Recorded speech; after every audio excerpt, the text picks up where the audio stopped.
Zovem se Žana Beber i ja sam voditeljica ovog skupa sa kojeg želimo poslati snažnu poruku zajedništva oko rušenja Ovršnog zakona i donošenja boljeg i pravednijeg.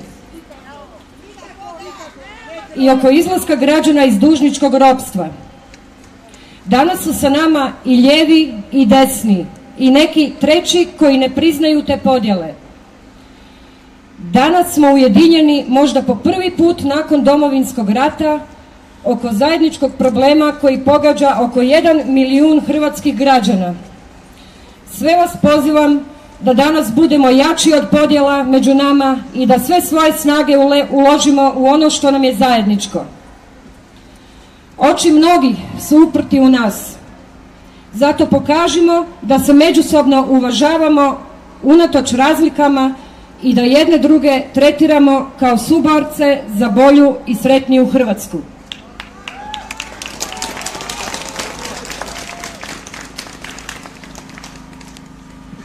Tu među nama su ljudi iz Varaždina, Kutine, Splita, Zagreba, Siska, Đakova i mnogih drugih hrvatskih mjesta. Danas je ovdje Hrvatska u malom i pozdrav svim prisutnima.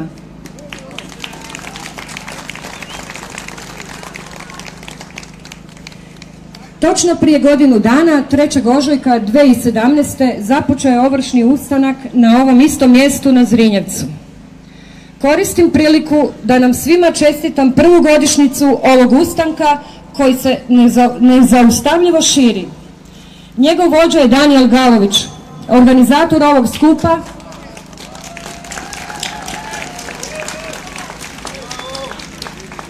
Organizator ovog skupa je inicijativa Ovršni ustanak. Pozdravljamo sve govornike uz napomenu da se drže ograničenog vremena koje im je na raspolaganju.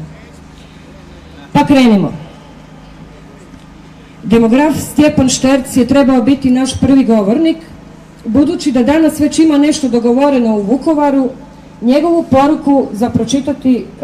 poruku će pročitati članica inicijative Ovršni ustanak iz Siska, gospođa Nada Tušak.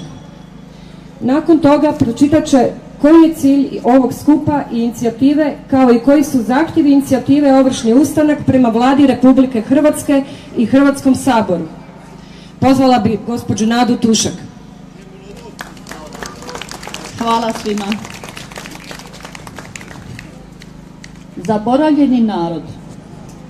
Prisjećamo se velikog Cesarića i njegovih poruka onima koji nikog ne razumiju, niti svoj zaboravljeni narod. Zarobljen čvrstim stiskom moćnih interesa, bojama novca i profita prikrivaju tugu, nemoć i sutrašnji dan. Samo s blagoslovom hrvatske sebičnosti, koju zovemo politikom, mogli su da su htjeli. Mogli su zaustaviti uzimanje vlastitom narodu. Mogli su riješiti u jednom danu blokade, ovrhe, stradanja, nestajanja, odlaske za 1 milijun ljudi. Većinom u čvrstom zagrljaju moćnih, ponajmanje svojom krivicom. Mogli su formirati fond za zaštitu. Mogli su ponuditi hrvatskom iseljeništvu. Mogli su spašavati hrvatsko dostojanstvo. Puno su toga mogli, ali nisu. Ostali su mirno promatrati odlaske, nestanke, nove nasrtaje, porobljavanje četvrtine Hrvatske, iste one koja je znala stati u njihovu obranu ranije. I zato ih podsjećamo na Cesarića. Ja, skoro prosjak, duh slobode širim, pa ma i nemo na svom grobu svijeću. Ja neću da se smirim, ko svježi vjetar uz parinu pirim.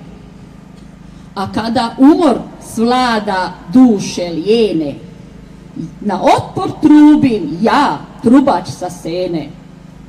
Napisano gotovo prije 1 stoljeća vrijedi i danas. Zaboravljeni narod kao svježi vjetar podiže duše lijene. Bravo. Hvala gospodinu demografu Stjepanu Štercu što je poslao ovaj prilog. Evo sad ćemo dakle reći tu koji su naši zahtjevi, naše inicijative.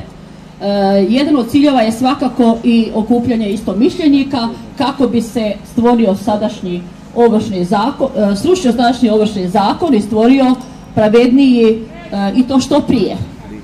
Isto tako želimo okupiti stručnjake i srećom smo i uspjeli okupiti vrlo kvalitetnu ekipu koja će ponuditi kvalitetna rješenja kako bismo što prije izišli iz dužničkog ropstva, što je moguće u biti u jednom danu napraviti. Sad ćete čuti naše prijedloge koje smo mi do sada urudžbirali i slali, kao što je Daniel rekao, svakog četvrtka pred Vladom.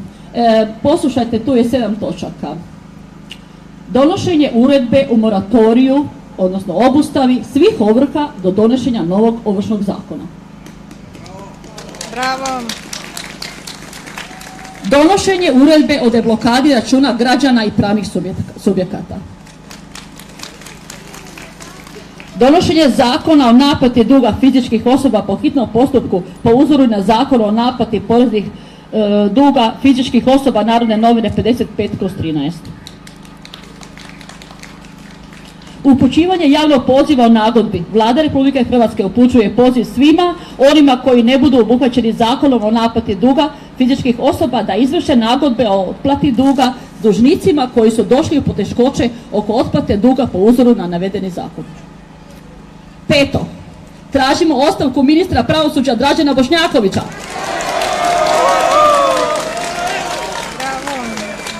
Jer se toliko kompromitirao svojim činjenjem i nečinjenjem oko ovršnog zakona, sastavom i neradom radne grupe za izradu novog ovršnog zakona, nedostatkom volje i energije da se išta promijeni, da ga smatramo potpuno neprikladnim za posao ministra pravosuđa i tražimo njegovu ostavku jer ne ulijeva ni malo povjerenja.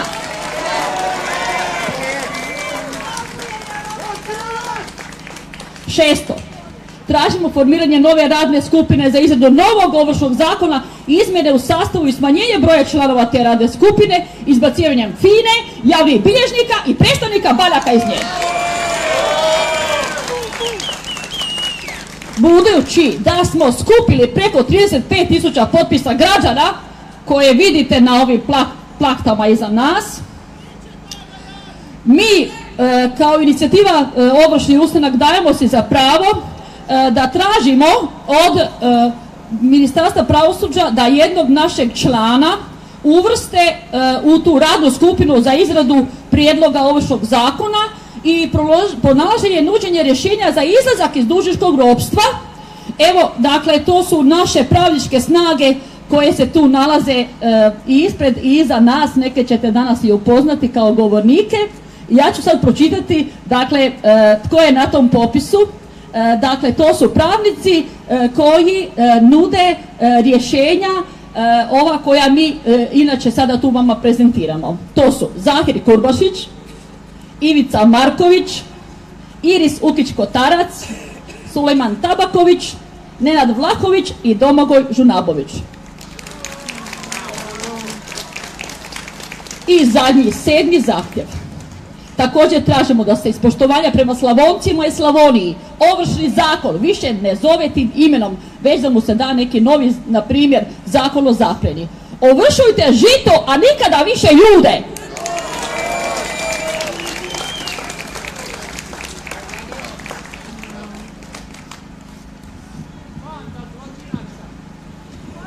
Članica inicijative Ovršni ustanak, još jedna Siščanka Dinka Balen Češlek je prije godinu dana na ovom istom mjestu poslala poruku zajedništva i da više ne smijemo umirati i patiti po zakonu.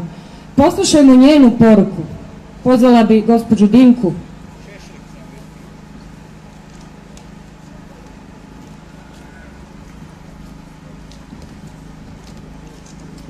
Dragi prijatelji, drago mi je da sam opet sa vama i da vam mogu poslati poruku zajedništva koje nam je danas opet najpotrebnije. Hrvatska država je u 2017. godini izgubila više stanovništva nego u 5 godina Domovinskog rata, kazuje demograf Šterc. Veliki broj hrvatskih branitelja i hrvatskih građana suicidom završavaju patnju zbog masovnih ovrha i Ovršnog zakona koji sve više života bez milosti guta u miru. Ovo je rat bez ispaljenog metka. Ovo je rat sa ciljem depopulacije naše Hrvatske, koja se provodi gubitkom, oduzimanjem i zapljenom imovine. Ovo je odlučna bitka i zato danas zaboravimo na podjele i zato danas ponovno ujedinimo se u borbi za ukidanjem Ovršnog zakona i donošenjem novog, humanijeg, po mjeri zakona za slobodnu Hrvatsku u kojoj se više neće patiti i umirati po zakonu.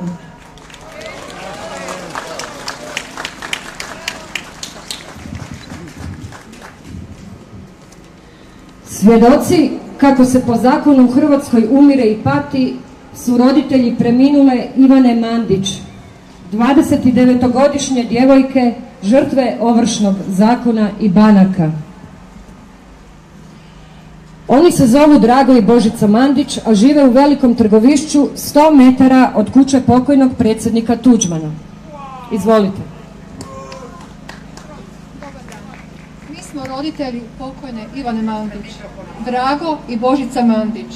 Naša kći jedinica žrtve PBZ-a i Ovršnog zakona.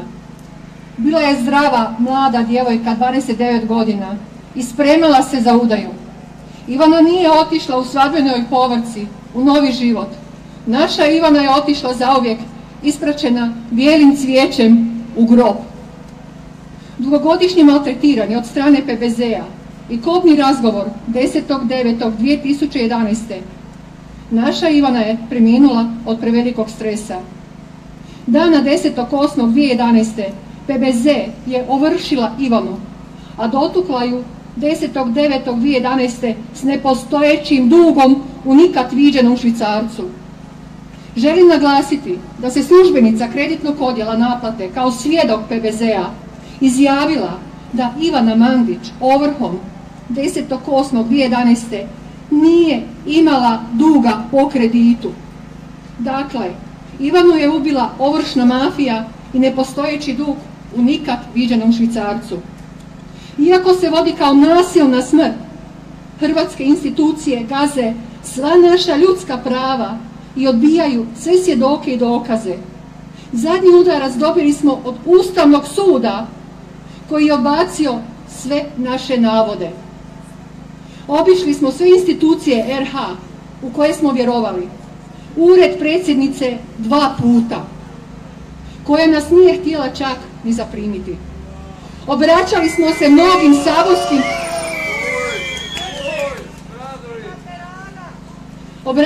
se mnogim saborskim zastupnicima.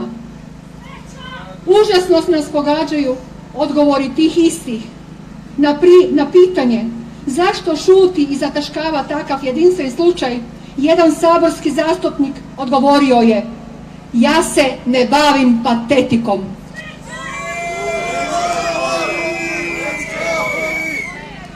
Mi ne želimo gledati kroz ružičaste naočale stanje u Republici Hrvatskoj kao naši političari.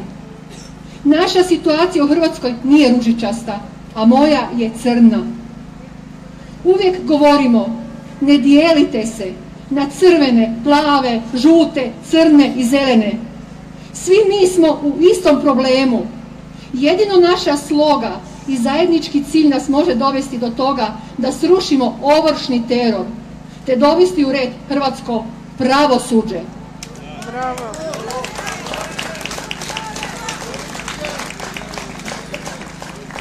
Učinimo to za one na tisuće ljudi koji su svojim životom to platili. Od srca vam hvala svima vama koji ste danas ovdje. Hvala vam.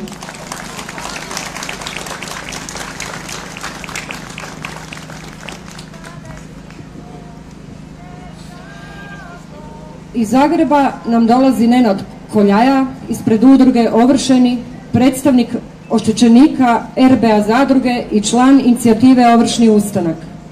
On će nam poslati vrlo kratku i snažnu poruku. Izvolite, gospodina Koljaja. Dobar dan. Ovdje sam ispred oštećenika RBA zadruga i ispred grupe Ovršeni. Vidim da su mnogi došli iz Vodica, Splita, Zadra, ima vas od svukud, Branko gore iz Varaždina, vidim ima ljudi. Nažalost, skupili smo se radi tužnih i teških obaveza. Nama je obaveza skinuti te lance ropstva koje nam je nametnula naša vlada. Ona da bi to skinula, njoj treba 1 sat, a mi se tu već godinama patimo i nikad na zelenu granu. Neću vam duljiti.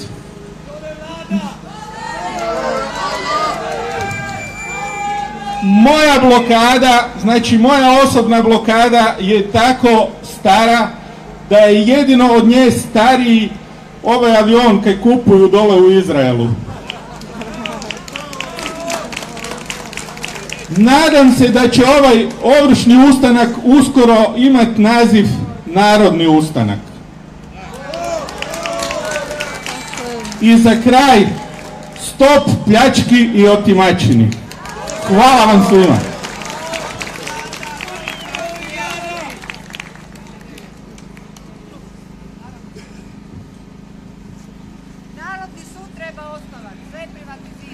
Sljedeća govornica na temu Ovršnog zakona je Zagrepčanka Gordana Orsak-Pasanec. Članica stranke Nova ljevica i udruge građana Siget, a bori se protiv građevinske mafije, betonizacije zelenih površina u Zagrebu itd. Poslušajmo njenu poruku zašto kao ljevičarka podržava ovu inicijativu.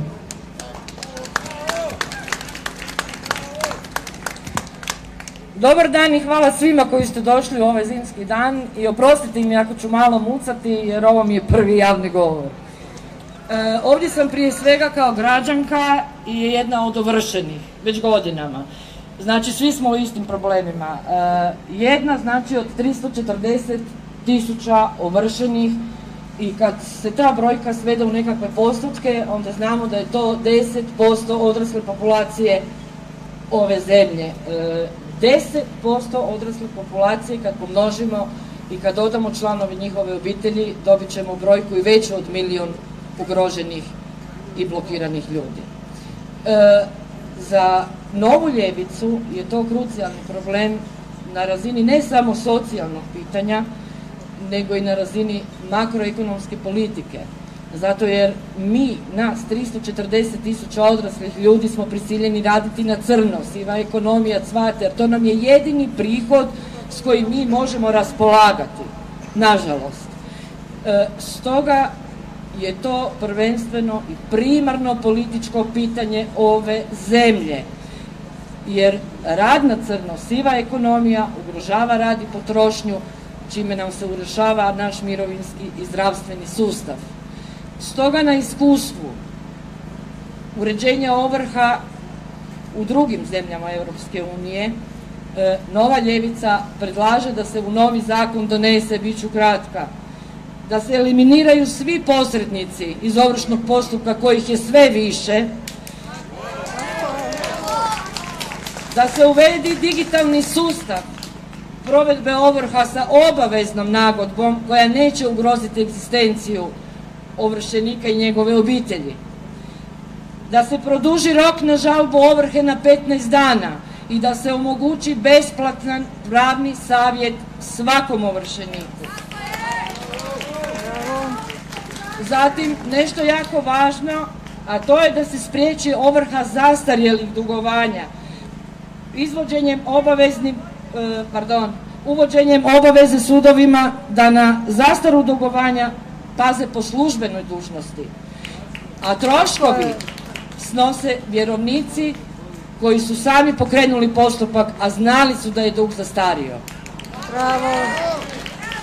Zatim tražimo da se za sve građane koji ne mogu platiti dug u cijelosti uvede mogućnost reprogramiranja duga kroz nagodbu vjerovnika i dužnika koji treba rezultirati otplatom duga u razumnom roku, a koji ponovno ne ugrožava egzistenciju dužnika i njegove obitelji. Da se ukine mogućnost blokade računa nakon što se dug nije mogao isplatiti. Morali bi prepoznavati situaciju prezaduženosti, što se kod nas naravno ne provodi.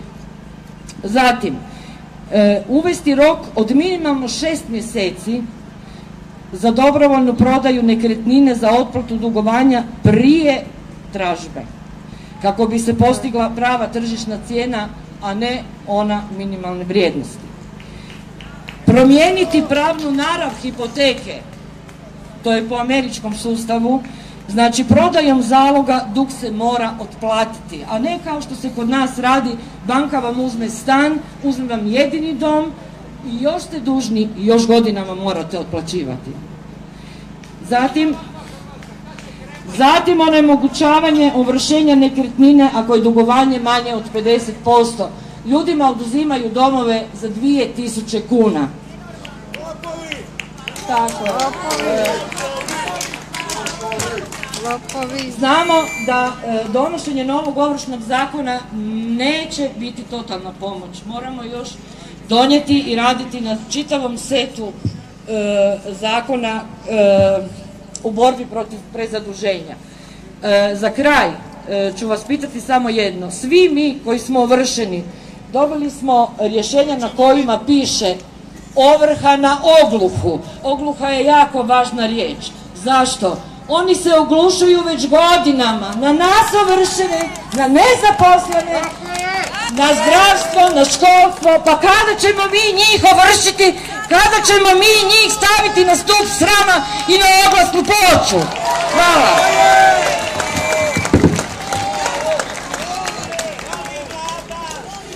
Sada bi pozvala gospođu Martinu Krstanović, ako je ovdje, i Mladena Novaka.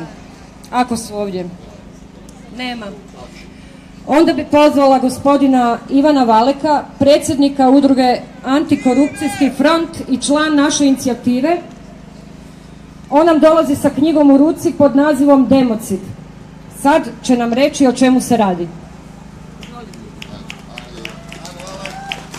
Dragi prijatelji, večeras ne ukidamo ovršni zakon samo, nego najavljujemo ukidanje svih zakona koji su nas doveli u ovu jadnu i ponižavajuću situaciju,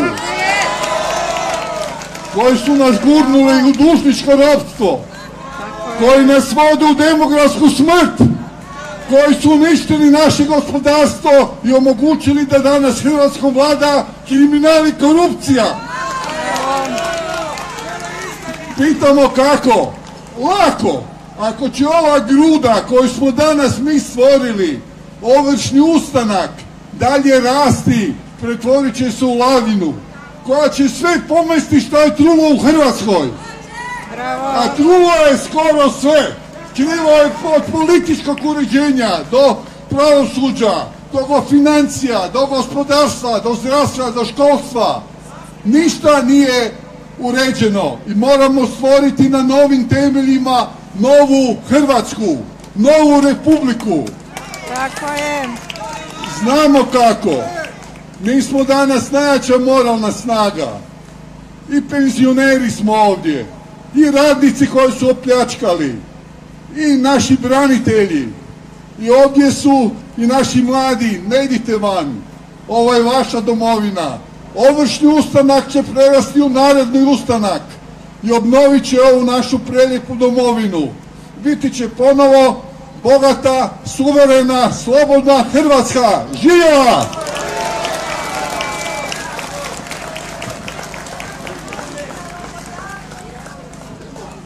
Pozvala bi gospodina Nenada Vlahovića, inače predsjednika Srpske pravedne stranke, koji će nam reći par riječi. On dolazi inače iz Garešnice. Izvolite. Neće biti baš par riječi, bit će nekoliko stotina rečenica. Evo, čuli ste, ja pripadam srpskoj zajednici, onom dijelu koji je protiv Pupovca i protiv vlade, odmah da se legitimira. Došao sam ovdje idem korak dalje od prijatelja Valeka. Ovo neće biti narodni ustanak, ovo će biti socijalna revolucija.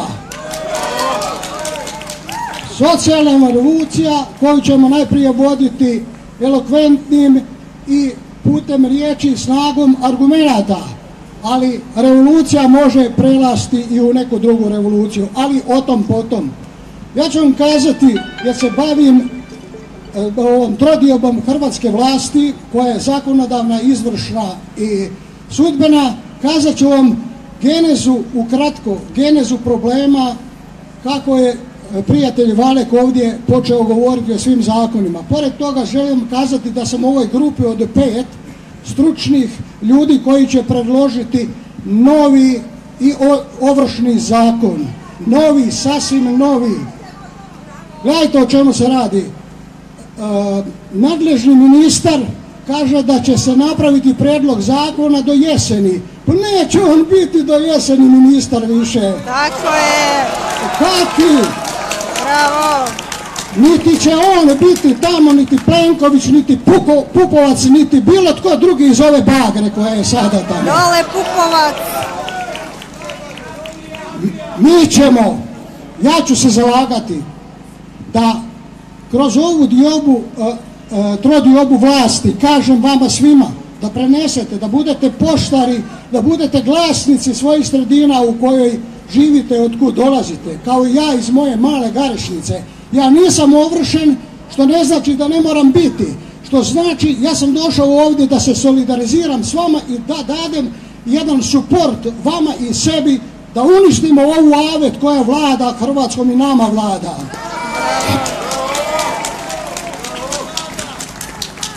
Geneza ovakvoga zakona koji se zove Ovršni zakon kreće iz samog Sabora. Tako je. Na Sabor ćete biti vi svi ovdje, a mi ćemo biti vlada buduća ovdje. Bravo. Ma kakav Sabor? Od stare Grčke narod je donosio ovako u skupovima, ovako donosio je kapitalne odluke. Zašto mi to ne bi mogli donositi? Ma ne mogu oni nama više donositi zakone koji služe samo njima da bi nas tlačili. Tako je. Zakoni koje oni donose. Sabor se pretvorio u jednu tvornicu bezvrednih papira, zakona. Kome oni služe? Služe njima da bi s njima uništili nas. Tako je. Gledajte, ovršni zakon mora biti kratak, pa nema ćemo mi pisati ustav valjda umjesto ovršnog zakona. Pa ono može imati nekoliko članaka, zna se ko će biti ovršenik, zna se ko mora provoditi postupak. Tu je sud i ovršenik, kakva više fina, kakvi javni bilježnici. Tako je, tako je. Kakovi odvjetnici, to je sve bagra koja uništava vas. 100 kuna duga raste na 1000 kuna. Za koga? Ma ne ide to ni njima sve, ide ovima koji donose te zakone, to sigurni budite. Prema tome, naš zakon će biti bez posrednika, to mora biti jedan sudski postupak koji je vrlo kratak i koji mora biti jasan. Kakav pravilnik o provođenju zakona? Znate zašto njima služe pravilnici? Da bi sve motali, da bi imali što više duga i da bi ovršenik imao što više duga, da se svi na tome izgube, samo odvjetnici, javni bilježnici i ta bagra znaju šta rade. Prema tome, ja ću skratiti sada, dajem obećanje, sljedeći puta ćemo se vidjeti sigurno u većem broju, bit će to začetak ove jedne male grude i na kraju će to biti, ja se nadam, socijalna revolucija koja mijenja stanje korijenito iz korijena. Ovo se sve mora promijeniti. I Sabor, i Vlada. Ja ću vam sada samo reći primjer i s tim ću i završiti. 3 minuta mi je poklonila gospodična iz Siska. Pomogu 8 minuta govoriti. Ja sam, gledajte, govorim ovo javno, da znadete kakovi su sudovi. Sudovi gdje sudi sudac pojedinac. Ma to nisu sudovi koji mogu dosuditi, prosuditi čija kokoš je preko međe nečije prešla. A kamoli da osude nekoga drugoga. Mene je sud u Osijeku povodom tužbe toga velikog i jedinog vožda srpskoga u Hrvatskoj, koji još malo bude, sad je voždić već, sad nije više ni vožd, koji je mene osudio na temelju odredaba zakona o krivičnom postupku koji je van snage i odrezao mi kaznu 20.000 kuna za klevetu Pupovca. Zamislite koji je to sudac i sud, da li je to sud, da li su to sudci. Ma tu treba lustracija i sve van, i sve nove stručne ljude. Hvala vam, živjeli! Bravo! Pozvala bi gospodina Josipa Juretića, autora potresnog filma Ovršna mafija koji kruži internetom. Bravo! Dobar dan, poštovani narode. Evo šta vidite ispred, dolazak Hrvata, odlazak Hrvata. Naime, danas me nazvao evo prijatelj da se već bori 3 godine i da ne može više, nažalost evo i deložiraju ga, mora na put u Irsku. Svi smo svjedoci da je Hrvatska brod koji tone i ljudi se evakuiraju u Njemačku i u Irsku. Nažalost, promatrao sam dosta narodnih izreka i najviše me zapravo pogodila ova. U Hrvatskoj, kada čovjek umre, ne pitaju od čega je umro, nego od čega je živio. Također, kao isto bivši djelatnik u Agrokoru, upoznao sam i našeg gazdu, svu tu zapravo mafiju i Marića i sve zapravo koji su vas opljačkali, a niste ni svjesni kako će taj Agrokor završiti. Mediji vam samo mažu oči, a na kraju će sve to narod platiti iz svojeg džepa. Naime, ovdje se sada radi o ovršnom ustanku. Moje, u biti, istraživanje koje sam sproveo ne samo iz nekakvih statistika, a svi smo u biti vrlo upoznati kako se te statistike rade. Mogu jedan samo primjer reći iz Hrvatskog zavoda za zapošljavanje, gdje zapravo vi kao nezaposlena osoba morate, zamislite, ostvariti status nezaposlene osobe. Naravno, taj status morate održavati kako vam banda propiše, inače niste više u statusu nezaposlene osobe. Kroz moje istraživanje došao sam do podatka da u Hrvatskoj ima preko 400.000 nezaposlenih osoba. Naime, zavod vam je uredno skine, znači, status nezaposlenosti ako imate firmu, obrt, naravno oni vam daju nekakva poticaje za zapošljavanje, zapravo samo da vas ovrše. Što bi još naglasio? U biti, evo, kao autor dokumentarnog filma Ovršna mafija, evo ja sam stavio masku anonimusa ne zato da bi ja bio kao persona ovdje entitet i nekakva ličnost, nego u biti da shvatite o čemu sam snimao film. 1820 ljudi je izvršilo samoubojstvo u Hrvatskoj zbog deložacija, ovrha i raznih kriminalnih radnji od ove kriminalne terorističke Republike Hrvatske i njezine vlade. Ono što mogu isto također reći, razgovarao sam sa puno vlakovođa, strojovođa, kontrolora u HŽ-u. Svi su svjedoci koliko se ljudi zapravo baca na prugu pod vlakove, zapravo oduzimajući si život, što se zapravo i rezultira da je ova vlada oduzela svima nama pravo na život. Bravo. Također, evo, podijelio sam, ja mislim, preko 200-tinjak uputa za preživljavanje. U tom biltenu ćete vidjeti u biti i nekakve radnje s kojima možete u biti nadmudriti tu mafiju. Inače sam i autor, evo, jedne emisije Konflikt. Dobili smo preko 500 najtužnijih priča koje možete zamisliti. Ujedno, evo, i podršku koju sam izrazio Ivani Bandić. Mogu samo naglasiti, evo, istog smo godišta, pa da razmišljam, ta djevojka isto rođena 1982. kao i ja, trebala je krenuti u život, a ova kriminalna vlada je oduzela pravo na život i ubila je. Suštinski, evo, ukratko još da završim samo tu misao, ja sam, evo, možda ćete se malo smijati, donesao jedan transparent. Znači, ovaj transparent je narode Iskra. Iskra pali vatru, Kada će Vatra postati narodni ustanak, o tome vi odlučujete.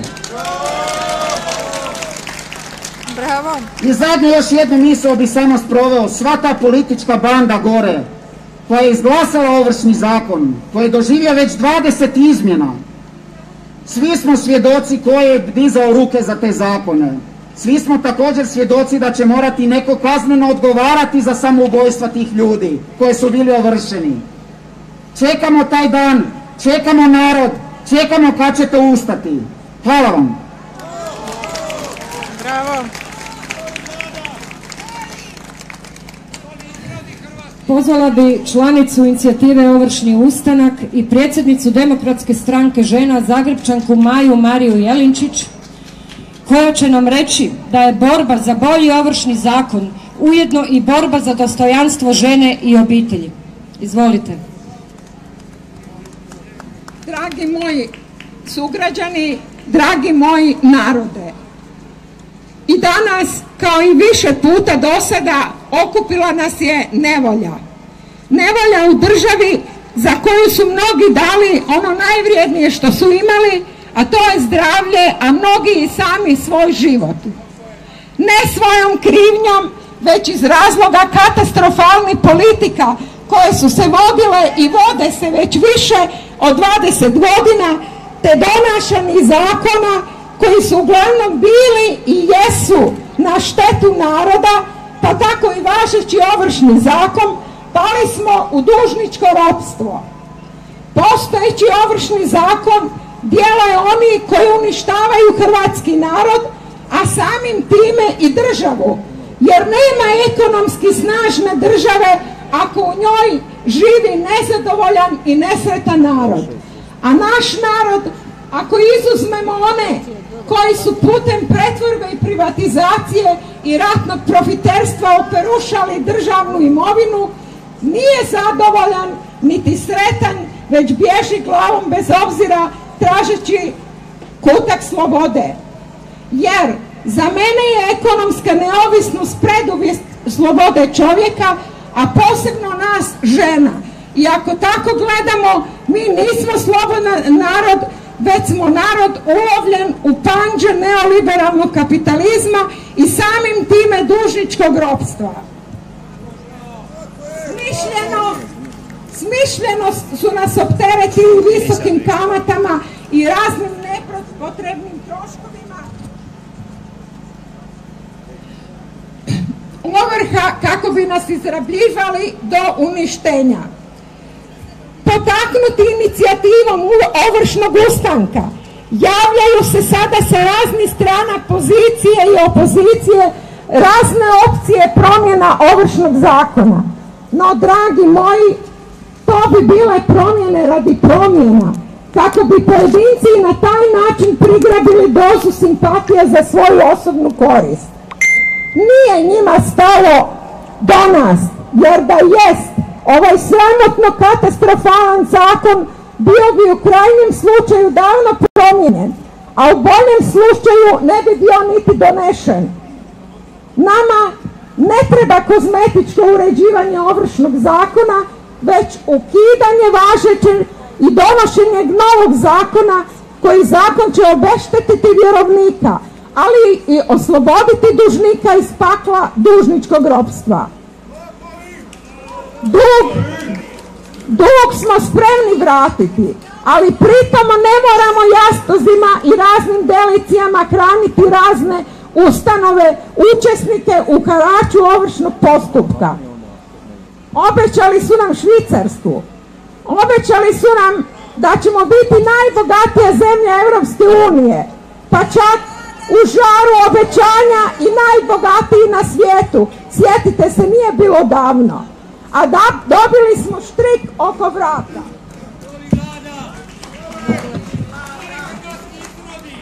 Investicije, nažalost, Hrvatsku zaobilaze kao kuga i kolera. I stoga naša mladost odlazi širom svijeta u potrazi za dostojanstvenim životom čovjeka. Mi, majke, ne mirimo se time, ali stisnutog srca pristajemo na to jer moramo. tako smo postali i demografski ugrožen narod. I za kraj želim citirati: ali uzmi život kao što uzimaš čašu vina, sa smješkom na usnama, čak i ako ti srce krvari. Ne plači kao lutnja i sakri svoje rane. I stoga ustanimo u zajedništvu borbe ovršnog ustanka za ukidanje važećeg ovršnog zakona i donošenje novog zakona na kojima naša radna grupa stručnih pravnika svesrdno radi. Hvala na pažnji i živjeli! Hvala gospođi Mariji. Sljedeći govornik je Križevčanin Ivan Pokupec, supredsjednik Slobodne Hrvatske iz kojeg dolazi skupina građana koji su započeli ovršni ustanak. A na čelu se nalazi Danijel Galović, naravno. Izvolite, gospodine Pokupec. Bravo!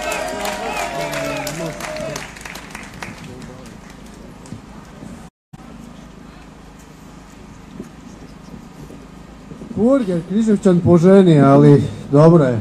Kažu da su židovi po majci, ja sam Križevčan po supruzi. Nego ajmo sad malo da čujem, di su mi Dalmatinci? Slavonci? Međimurci? Branitelji naši? Zaštitnici radnika? Nema zaštitnika radnika. Kada mi je prije godinu dana Danijel Galović rekao da ide na ulicu srušiti ovršni zakon, priznajem, nisam vjerovao da će ta njegova ideja uspjeti. Prijatelji, ljudi su inače inertni, a kamoli po zimi, uvjeravao sam ih. Ubit ćeš se od rada, a čemu? Odgovorio mi je: Ivane, idemo na ulicu i skupit ćemo 30.000 potpisa protiv ovršnog zakona. Srušit ćemo ga, pa makar mi to bilo zadnje što ću učiniti. Ostatak priče znamo. Mjeseci rada diljem Hrvatske, podizanje svijesti o zlu o kojem tada većina ljudi nije imala pojma.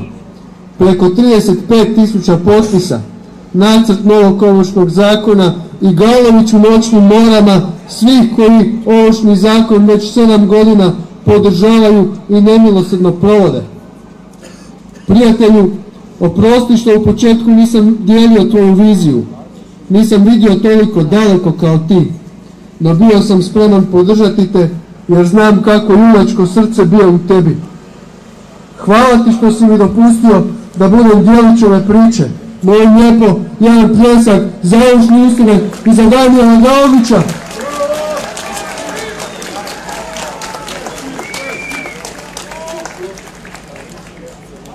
Ljudi iz ovršnog ustanka već godinu dana stoje na prvoj crti obrane hrvatskih građana i svojim radom su kuloarsku temu pretvorili u temu broj 1 u Hrvatskoj. Danas svi pričaju o zločinačkom ovršnom zakonu. Danas svi znaju da je on rezultat udruženog zločinačkog pothvata HDZ-a i SDP-a. Danas svi pišu novi ovršni zakon. A toga ne bi bilo da nije bilo vas, ljudi iz ovršnog ustanka. Slobodna Hrvatska vam zahvaljuje u ime svih građana Republike Hrvatske. Namjeravao sam danas govoriti o čovjeku koji je zbog parkirne karte od 3 kune ovršen za iznos od 1000 kuna. Ili o starcu koji je zbog računa za odvoz smeća ostao bez doma, da bi drugi dan sin direktora komunalnog poduzeća došao na oteto imanje s geodetima. No takve su priče već u tolikoj mjeri dio naše svakodnevice da nas više i ne šokiraju. I to me najviše plaši jer bi nas morale šokirati. No nakon tame noći dolazi svjetlost zore. Gledajući sve vas okupljene s ovog mjesta, moram priznati da osjećam neopisivi ponos i novu nadu. Po prvi puta na istom mjestu stoje različiti ljudi koji su spremni staviti budućnost naše djece na prvo mjesto. Ljudi koji shvaćaju da našu budućnost ne ugrožavaju naša uvjerenja, već konkretna oportunistička skupina koja ih koristi kako bi nas razdvojila te nesmetano krala, otimala i zatirala našu domovinu. Tako je, bravo. a ta skupina ima svoje ime. HDZ, SDP i paraziti, strančice koje im svojim lokim moralom to dozvoljavaju.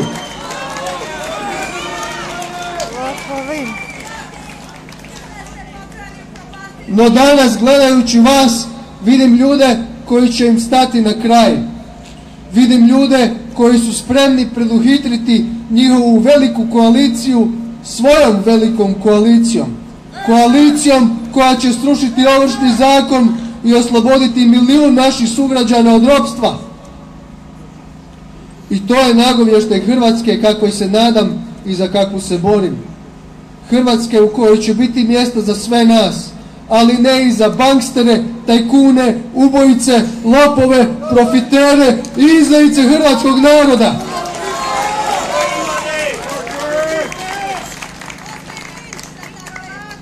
Sutra moje dijete slavi 4. rođendan. Moja je odgovornost kao njenog oca pobrinuti se da ne dočeka 5. u zemlji u kojoj je robovlasništvo legalno.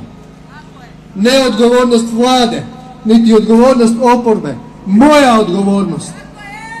I zato sam danas među vama pod antibioticima i temperaturom, zato sam prešao 100 km na ćelavim gumama, a neki od vas i puno više.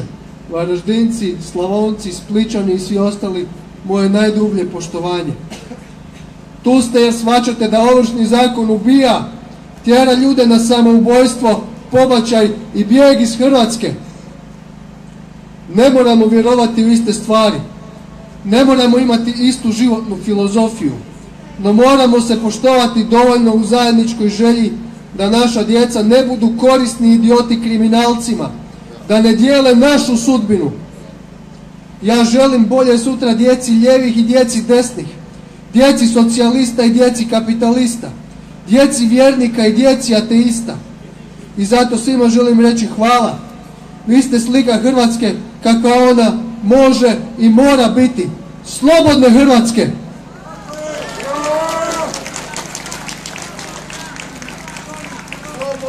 Hvala vam svima i vrijeme je da Ovršni ustanak postane narodni ustanak.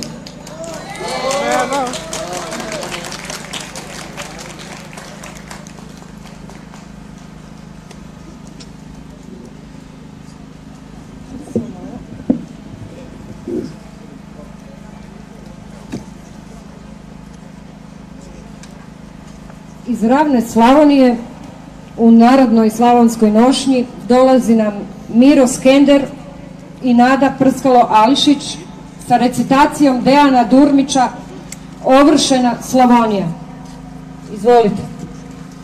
Evo samo da se kratko predstavim. Iz Slavonije smo došli čisto da kažemo stop bandi lopovskoj, jer naše njive su u pitanju, naša djeca rastu tamo i tu smo skladili jedno lijepo pismo što će Nada prikazati. Dobro večer svima, dolazimo iz srca Slavonije, to je inače pravo ime za Đakovo, ali po sadašnjem to nije srce, nego je to slijepo crijevo, nažalost, jer smo mi ostali tu gdje jesmo. Ja sam inače obrtnica, nikada nisam bila ovršena, ni ja ni moja obitelj, niti blokirani, ali zato imamo druge probleme s kojima se suočavamo. Imam branitelja, doma supruga koji je dragovoljac Domovinskog rata, preko 700 dana ima borbenog sektora, koji je skinut sa Zavoda za zapošljavanje. Kada je donio potvrdu da je branitelj, sad mu dolazi djelatnica na zavodu i tapka ga i viče: gospodine šta trebate, gospodine šta trebate. A da je slučajno trebao negdje nešto da plati ili slično, onda bi našli ga sigurno da je dužnik, da je ovo, da je ono, da po OIB-u, a sad ga nisu našli da je branitelj. Jednostavno se ponašaju kako hoće, rade od nas šta hoće. Ja sam isto također žrtva političkog progona, o tome ću neki drugi put. Prvi put sam uopće na prosvjedu i želim vas sve podržati. I sad ću vam pročitati bećarce. Bilo bi dobro da svi upalite mobitele, jer i jako je lijepo napisano i ima smisla ovo što je gospodin Dejan Durmić. I pozdravljam ga ovim putem. Ovršena Slavonija. U Slavoniji pojam za ovršeno išlo je uvijek uz žito, ali tada uz naše domoljube došla je i riječ mito. Sad Slavonce neko tuđe sunce budi, jer umjesto žita ovršuju se ljudi. Ono što pod kišom granata nije palo, sada je šaptom bankarima dalo. Političarima pred izbore Slavonija puna usta, a kad izbori prođu Slavonija osta pusta. Uništavaju se naše plodne njive, jer GMO uz blagoslov vlade niče poput gljive. Ovo naše što je ostalo domaće hrane, uvozom tuđeg u trgovine uništište sve bez imalo drame. Kontejneri sumnjive hrane na trpeze nam stižu, od bolesti narod umire dok političari bankarima cipele ližu. Ovrha je narodu omča oko vrata koja ga steže, pa nije ni čudo koliko mladi iz zemlje nam bježe. Žamor djece u selima ne čuje se više, neki tuđi jezik ona uče, a kod nas je sve tiše i tiše. Inat je obranio Slavoniju prošlo vrijeme, probudimo se ponovno, vrijeme je da se krene. Podržimo borbu protiv ovog neprijatelja gadnog i mi možemo biti uskoro u ulozi glavnog. Srušimo ovaj zakon ovršni, ne budimo sada površni. Omča oko vrata svima nam visi iznad vrata, jer ova borba gora je od pravoga rata. Ovaj rat ne vodi se mecima i granatama, već lihvarskim kreditnim ratama. Stanite uz mene i uz moju braću kao brat, da dobijemo ovu borbu i ovaj rat. Živjeli! Živjeli! Stop bandi lopovskoj, samo preporučujemo.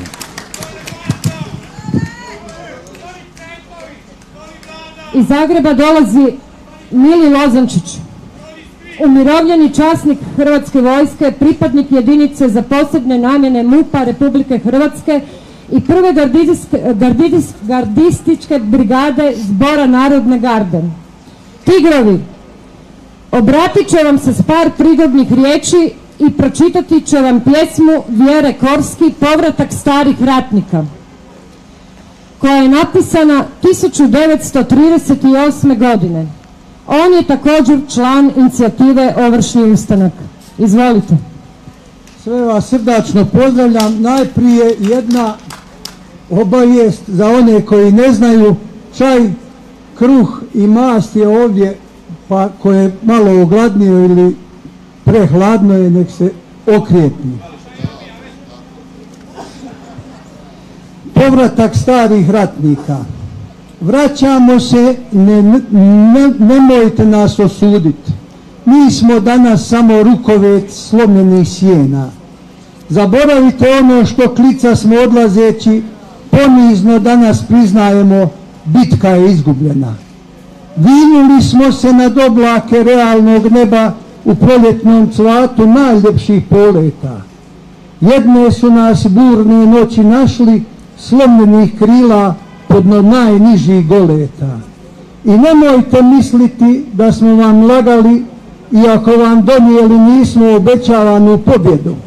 Ništa ne boli više raspršenu vojsku, nego kada je umjesto lovora braća dobacuju objedu. Ali, jer ipak ste u nama nekoć gledali najveću nadu, apostole, ratnike, mi i sad još ponosno dižemo glave da nas cijenite bar kao patnike. Za nas, stare vojnike, odsviranje konac boja i mir što boli ko najveća sramota. Mi što smo htjeli milijune oživjet, doživjeli smrt smo još za života. Sada je na vama mladima i djeci vašoj da se dovinete onom što nam je slomilo krila.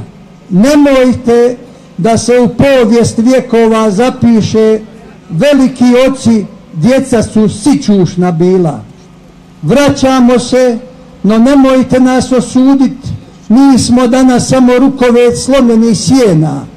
Počnite iznova, vi sada padajte dalje, stari vam vele, još nije bitka izgubljena.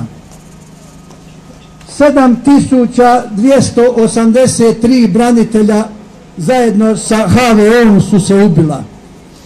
Ja pozivam sve svoje sudrugove i suborce da ovako na ovaj način ne izlaze iz života, već da proslavimo još jednom sada Slavoljuga Penkalu, pa da sa Penkalom izlazimo svi, i ovršeni i neovršeni, i 1.100.000 ljudi na izbore, i da zaokružimo mlade, obrazovane ljude koji nisu okaljani i da nas izvuku i dovinu se ovome što nam je slomilo krila. Hvala lijepo. Bravo! Bravo! Iz Varaždina nam dolazi Mario Maks Slaviček, Hrvatski vojnički red, čuvari domovine. Gospodine Slaviček, izvolite reći svoju poruku.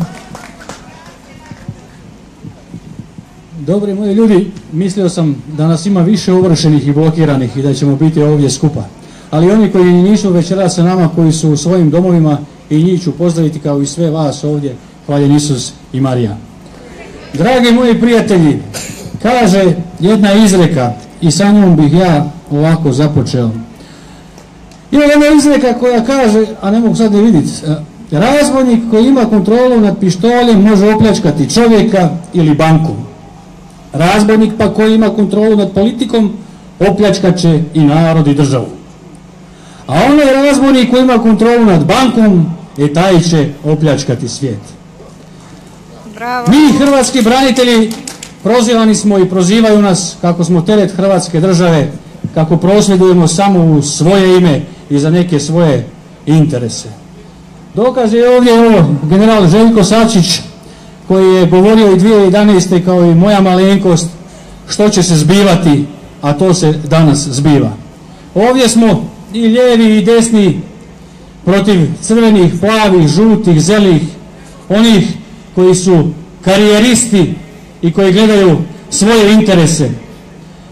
Teško je kazati danas što učiniti i koliko puta prosvjedovati, i teško mi je nakon svih ovih govornika danas dati ideju i savjet, ali moramo znati jedno: neće se ovaj problem riješiti prosvjedovanjem od ponedjeljka do subote, nego prosvjedom jedne svete nedjelje koja dolazi svake 3 godine.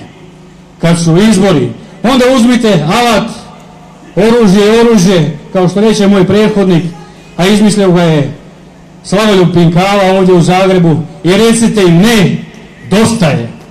Hvala vam. Bravo.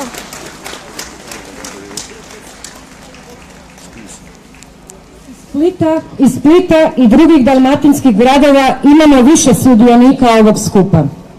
Jedan od njih je Robert Filipović, aktivist iz Splita, koji će nam reći snažnu motivacijsku poruku da više ne smijemo šutjeti. Hvala Dalmatincima koji su unatoč snijegu i hladnoći došli na ovaj skup. Roberte, izvoli. Dobro večer ljudi. Hvala vam, evo, najava je bila velika. Pa ja sam došao ovdje da govorim u ime građanske inicijative Vrijeme je da narod kaže dosta. Sve što trebam reći stoji u tom nazivu, jer stvarno mislim da je vrijeme da narod kaže dosta. Ova organizacija autobusa, došli smo dati podršku svima koji su blokirani, svima koji su ovršeni, i ja takvih ima i u tom autobusu, ali to nije samo podrška, to je jedan primjer svim ljudima, svim građanima Republike Hrvatske da treba se početi voljeti ovu zemlju djelima, a ne samo riječima.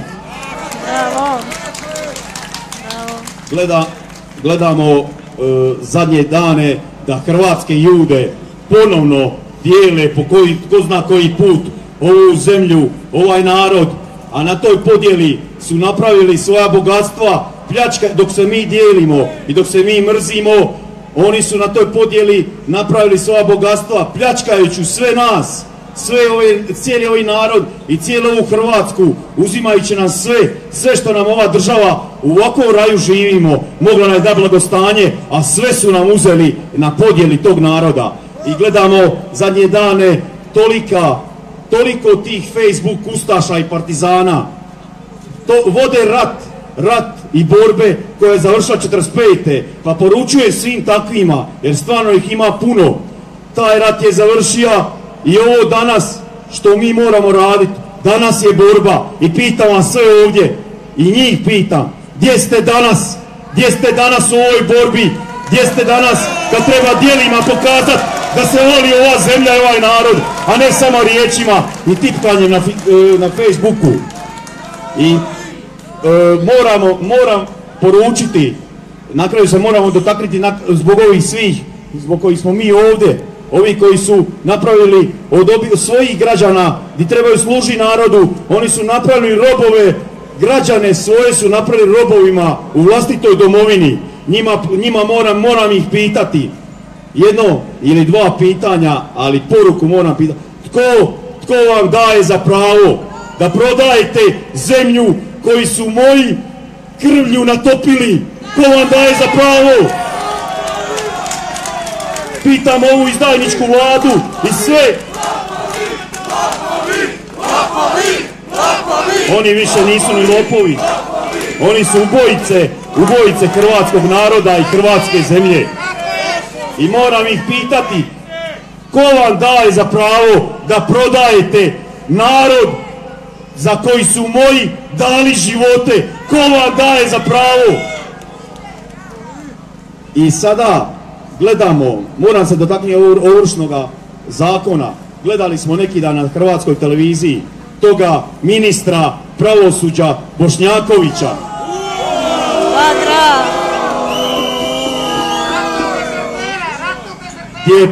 Gdje čovjek priča kako je on napravio radnu neku skupinu koju će trebati godinu i pol dana da oni kao naprave taj pravedni ovršni zakon, da je tu puno posla. A 2 tjedna im je trebalo i manje da naprave Lex Agrokor, da zaštite i sakriju pljačku ovog hrvatskog naroda.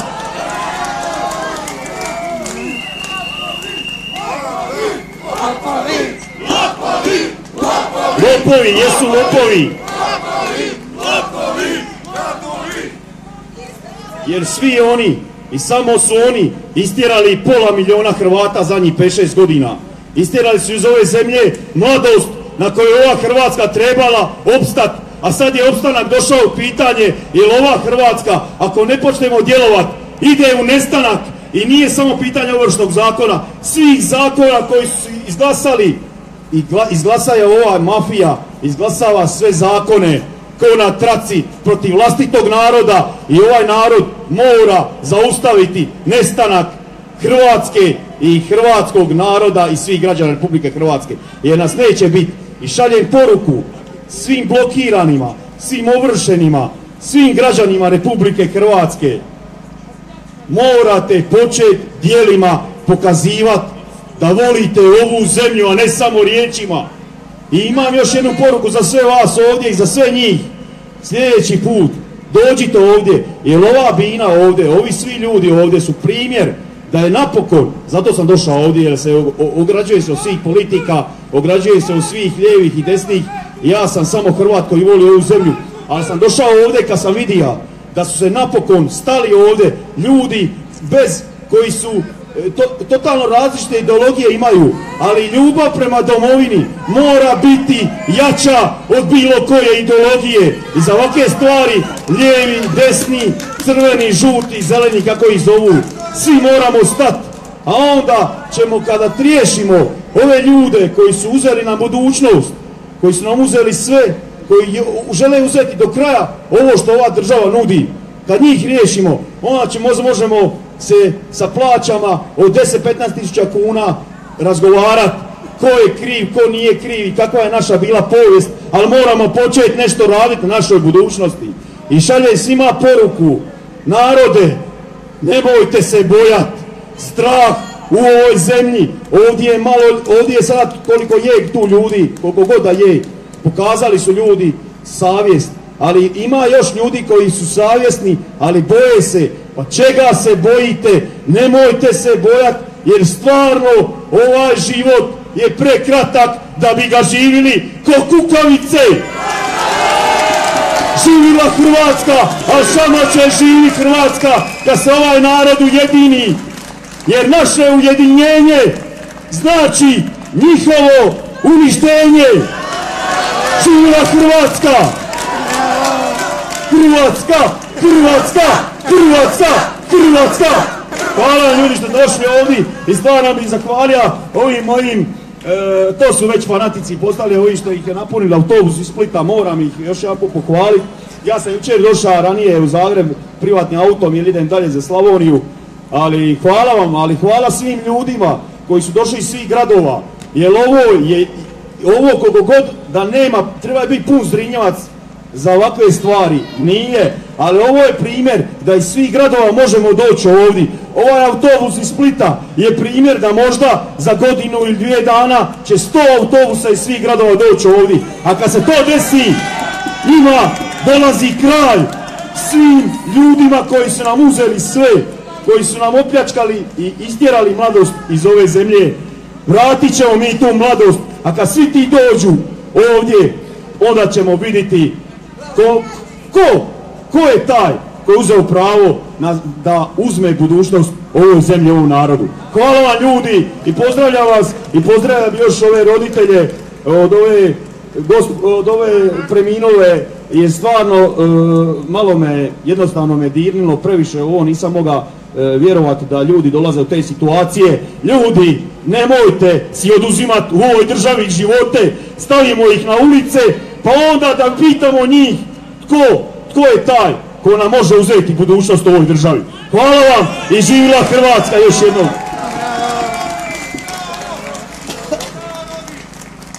Hvala Robertu.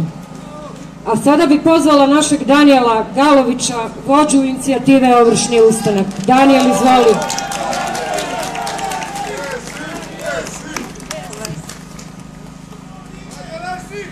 Dragi prijatelji, hvala što ste došli u ovolikom broju. Teško mi je sad reći nakon svih ovih ljudi bilo šta dalje poručiti, bilo kakvu poruku poslati. Hoću vam poslati poruku nade. Znači da nade za nas ima i da ćemo se okupiti, da će nas biti sve više i više. To je ova osnovna poruka koju ja sada kao zadnji govornik vama moram poslati. Nemam ovdje namjeru govoriti jezikom mržnje prema onima koji nas mrze, koji su nas zadužili, raskučili i koji nas iseljavaju. Jednostavno mi ćemo njima poslati drugu poruku. Mi ćemo im poslati poruku naše nade, našeg ujedinjenja, a konačno vidimo danas da se narod udružiti može. Od lijevih do desnih, do centra, do sredine. Kad se udružimo, bolje da ih nema.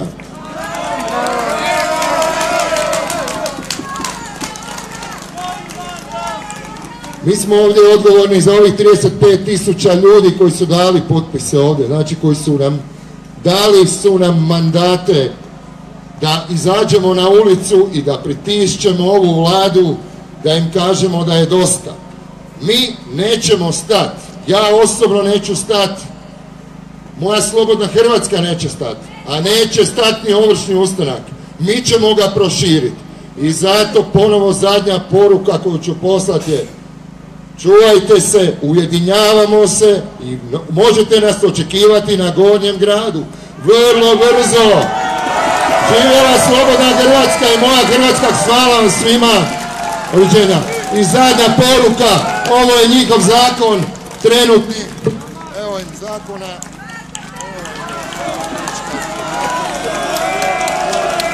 Ovo im je ovršni zakon. Jebo ih taj zakon, evo.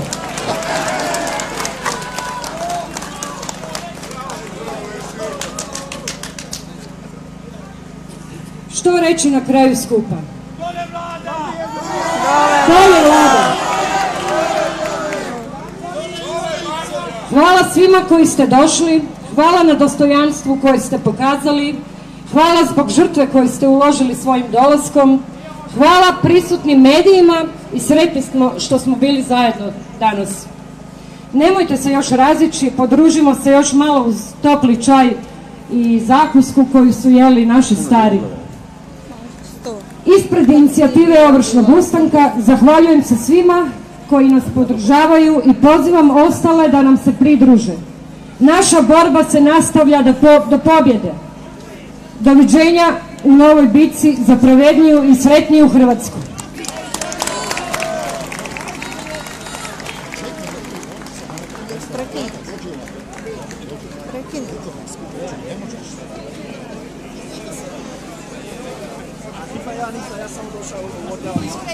Ja nisam organizator. Nema problema. Hvala. Sam ja dobro. Gospod Robi, se možemo mi pozdraviti? Ej! Da dođi. Evo može samo. Evo ga ljudi, ovdje lagano završava. Hvala vam što ste gledali, pogledajte ovo i šerajte to. Ovdje je najvažnije da je stvarno ovdje bilo sigurno kogod nije bilo, možda je bilo nekih 500-700 ljudi po ovoj zimi i po ovom velikom minusu snijegu, ali je bitno što je došlo iz svih gradova ljudi. Znači svi iz svih gradova mogu povući još više sljedeći put ljudi, jer ovršni ustanak je na kraju problem cijele države, jer ako je milion ljudi koji sa obiteljima od ovršnih, to je milion ljudi koji ovise o svima, ako su oni blokirani, to je blokirana možda cijela država, zato dolazimo do ove situacije koji danas. I nadam se da već sljedeći put da će nas doći to više i drago mi je što je doslovno od ultra desnih do ultra lijevih su se danas našli ovdje i baš zato sam došao da mogu biti jedan od toga svega nekog možda ujedinjenja van svih ideologija, jer borba za Hrvatsku je najvažnija na kraju. Pozdravljam vas ljudi i vidimo se.